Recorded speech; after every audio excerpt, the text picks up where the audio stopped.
All right, today we're going to dive into a classic Azerbaijani folktale called The Boy with the White Horse. And this is such a powerful story. It's all about a hero who's completely looked down on because of his family, and he has to prove his worth through pure courage, cleverness, and, an unshakable sense of what's right. And the whole story kicks off with these just incredibly cruel words from this tyrant, King Doshkuvar. This one line tells you everything you need to know. It's not just a king being arrogant, it sets up the entire conflict, this deep-seated prejudice about where you come from and whether that defines you or if your actions do. So let's meet our hero. His name is Nərbala, and he is one of three sons of this awful king. But from the moment he's born, his world is, well, it's completely stacked against him. And this is where you really see how deeply unfair it all is. See, the king absolutely adores his two sons from noble wives, Zenbala and Babala. But Nərbala, he despises him because his mother was a camel driver's daughter. He even calls him Nərbalase, which basically means camel calf. But here's the kicker. The story makes it very clear right from the start that Nərbala is way stronger and smarter than his praised brothers. Now, you know every hero's journey has that call to adventure, right? Well, for Nərbala, it's a really dark bargain that was made a long time ago. Turns out, to cure his childlessness, the king promised a mysterious dervish, sort of a holy wanderer, one of his sons on their 15th birthday. This isn't some quest for glory. It's basically a death sentence. And yup, when that day comes, the king doesn't even hesitate. He offers up Nərbala, the son he never wanted anyway. And when Nərbala's mother protests, just begging for her son's life, the king shows his true colors again and has her thrown into a dungeon. So Nərbala is tied up and handed over, completely and utterly alone. So Nərbala is dragged away from everything he's ever known, and he is immediately thrown into his first great test. This isn't just a journey. From the very first step, it's a death trap. As they're traveling, something straight out of a nightmare happens. A skull rolls alongside Nərbala and starts talking to him. It warns him that the dervish isn't a holy man at all. He's a cannibal. And his plan is to cook and eat Nərbala in a tandir, which is a traditional clay oven. The skull, who was another victim, is begging him for vengeance. The stakes are literally life or death. So what does Nərbala do? Does he panic? Nope. He responds with pure, cold cunning. When the dervish tells him to bake bread, he just plays dumb. He says he doesn't know how and asks the dervish to show him. And as the cannibal leans over into that hot oven, that's when Nərbala makes his move. He kicks him right into his own trap and slams the lid shut. Just like that, the hunter becomes the hunted. Okay, so he's survived his first ordeal by being smarter than his captor. But he doesn't just find freedom, he finds something way more important. In defeating the dervish, he's unlocked the path to gaining some powerful new allies. Inside the dervish's fortress, Nərbala finds these three creatures in captivity, but everything is just wrong. He finds a horse being fed meat, a lion being fed grain, and a bird being fed grass. It's a perfect symbol of the dervish's cruelty, right? A world turned completely upside down. And this moment, right here, it tells you everything you need to know about Nərbala's character. He could have taken the dervish's treasure, but instead, he focuses on restoring the natural order. He gives the lion the meat, the horse the grass, and the bird the grain. And this simple act of decency and wisdom earns him their lifelong loyalty. They swear to come to his aid whenever he needs them. Nərbala, now with these powerful friends, travels on to a new kingdom. And here, he goes undercover.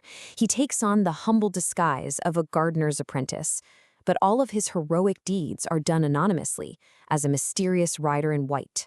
And in this new kingdom, he runs into three princesses, and wouldn't you know it, the dynamic is almost exactly the same. The two older princesses just mock his clothes and his name, again calling him camel calf, but the youngest princess, she's different. She looks right past his shabby appearance and sees his intelligent eyes. She actually defends him and treats him with kindness. So Nərbala starts living this double life. In secret, he performs a series of heroic acts. He provides magical flowers and healing meat to the arrogant suitors who are trying to win the hands of the elder princesses. But he does it for a price. For each amazing deed he helps them with, he presses a damga, which is like a brand, a mark of ownership, onto their arms. And finally, when his own father attacks the kingdom, he defeats the entire army all by himself, while those same suitors are cowering in fear. And this quote is so important. The Damga, that brand, that's his price. He's not asking for fame, he's not asking for gold. He is systematically gathering physical proof that these suitors are frauds. He's playing the long game, waiting for just the right moment to reveal the truth. So when the time comes for the princesses to pick their husbands, the two elder sisters choose the fake heroes. But the youngest princess, staying true to her character, chooses the humble gardener's apprentice, Nərbala. She saw his worth all along. Of course, her father, the king, is absolutely furious and disowns her, sending them both away with nothing. And this leads us right into the story's climax. All the lies, all the secret identities, and all that hidden proof, it's all about to be dragged out into the light in this final dramatic showdown involving two entire kingdoms. So as the boy with the white horse, Nərbala defeats his own tyrannical father, King Doshkawar, in single combat. But he doesn't kill him.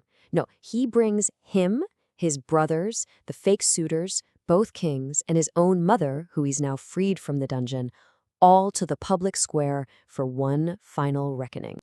With everybody gathered, the boy with the white horse addresses the crowd, and when one of the suitors tries to take credit for the victory, Nərbala delivers this killer line. He reveals the so-called hero is actually his slave, and the proof is literally branded on his arms. And just like that, the whole deception just unravels. The suitors are forced to show their arms, and there they are, the brands, the damga, for everyone to see. The permanent marks of their lies are exposed, proving once and for all that they are frauds who took credit for another man's heroism. And then comes the final, absolutely stunning reveal. The hero removes his disguise. The entire crowd, his cruel father, his arrogant brothers, the king who disowned his own daughter, and the princess who always believed in him, they all see that the boy with the white horse is none other than Nərbala, the boy they all called Camel Calf. After this incredible revelation, Nərbala has all the power. And now, he has to decide what justice really looks like for all the people who wronged him, his mother and his wife. And the kind of justice he chooses is just fascinating. It's not bloody revenge. Instead, he uses the very same tool he used to expose the truth, the damga. He has a black brand placed on the foreheads of all his enemies. It's not a punishment of death, but of permanent public shame, a mark to make sure their injustice is never, ever forgotten. And so the story leaves us with this really powerful question. Through Nərbala's whole journey, from a scorned camel calf to a celebrated hero, the tale makes a pretty clear argument. It's telling us that true nobility, true worth, isn't found in a royal bloodline. It's found in wisdom, in courage, and in a commitment to doing what's right. It's not about where you come from, it's about what you do that really matters.